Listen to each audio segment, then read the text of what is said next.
நம்ம நடிகர் தனுஷ், அதாவது தமிழ் சினிமாவில் துள்ளுவதோ இளமையில் நடிக்கவே தெரியாமல் அறிமுகமானார். ஆனாலும் கூட இன்றைக்கி தமிழ் சினிமாவின் தலை சிறந்த நடிகராக உருவெடுத்துட்டார். தமிழ் சினிமாவை தாண்டி இந்திய சினிமா, பாலிவுட் சினிமா, உலக சினிமான்னு கலக்குன்னு கலக்கிட்டு இருக்காரு. இப்போ அதே தனுஷ் அவர்கள் பார்த்திங்கன்னா, நம்ம பாலிவுட்லேருந்து ஹாலிவுட்டுக்கு போன ஹீரோக்களில் பட்டியல் இருந்தார் பார்த்திங்களா, அது அப்படியே எக்ஸ்டெண்ட் ஆகுது. என்ன பண்ணியிருக்காரு அப்படின்னா, மீண்டும் ஒரு ஹாலிவுட் படத்தில் நடிக்க போகிறாரு. அந்த அறிவிப்பை பார்த்த ரசிகர் எல்லாமே வேறு லெவலில் கூஸ்பம்ஸ் ஆகிட்டாங்க.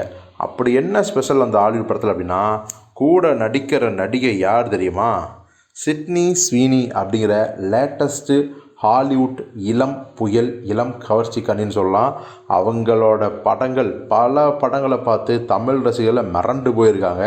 குறிப்பாக நிறைய படங்களை சொல்லலாம். ஸோ அப்படிப்பட்ட சிட்னி ஸ்வீனி அப்படிங்கிற ஹீரோயினுக்கு அவங்க கூட நடிக்கிற வாய்ப்பை நம்ம தனுஷ் அவர்கள் பெற்றதால் பார்த்திங்கன்னா, அந்த படத்துக்கு வேறு லெவலில் எதிர்பார்ப்பு கூடியிருக்கு அப்படின்னு தான் சொல்லணும். ஏற்கனவே தனுஷ் அவர்கள் பார்த்திங்கன்னா 2014 வருஷம் த எக்ஸ்ட்ராஆர்டினரி ஆஃப் ஃபக்கீர் அப்படிங்கிற ஹாலிவுட் படத்தில் நடித்தார். அதுக்கப்புறம் 2021 வருஷம் த கிரே மேன் அப்படிங்கிற ஹாலிவுட் படத்தில் நடிச்சிருந்தார். இப்போது மீண்டும் பார்த்திங்கன்னா ஒரு ஹாலிவுட் படத்தை கமிட்டாக இருக்கிறது தனுஷ் ரசிகர்களுக்கு உண்மையாலுமே ரொம்ப சந்தோஷம், மகிழ்ச்சியாக இருக்குது. அதே சமயத்தில் என்ன சொல்லலாம்னா, அண்ணே அங்கேயே போய் தங்கிடாதீங்க, அப்பப்போ ராயன் மாதிரி இங்கேயும் வெற்றி படத்தில் கொடுங்க அப்படிங்கிறதையும் சொல்லியிருக்காங்க. ஸோ பொறுத்து பார்ப்போம் இந்த ஹாலிவுட் படத்தோட அடுத்தடுத்த அப்டேட் என்னென்ன வரப்போகுதுங்க.